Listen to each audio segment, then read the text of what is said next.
Hi friends, நாங்கள் சுப்லாபுரத்துலேருந்து 4 kilometre தூரத்தில் காலதேவி கோயிலுக்கு வந்திருக்கோம். சாமியை கும்பிட்டோம். நல்லா இருக்குது. வாங்க எல்லோரும் வாங்க, வந்து சாமியை கும்பிடுங்க. அதெல்லாம் காமிக்கூடாது, கோபுரம் மட்டும் தெரியுதுல்ல? தெரியுது. சுற்றி காமிப்பியாம்பா. நானே காமிக்கிறேன். இரு அவன் காமிக்கிறேன். ப்ளீஸ் நான் காமிக்கிறேன். எஸ் சும்மா இருக்கு.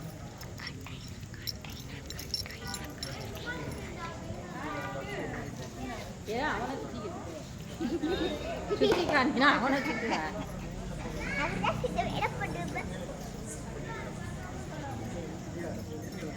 வணக்கம் சொல்லு. வணக்கம் சொல்லு. எஸ் சாமி சார். சாமி சார் சொல்லு. சாமி சார்.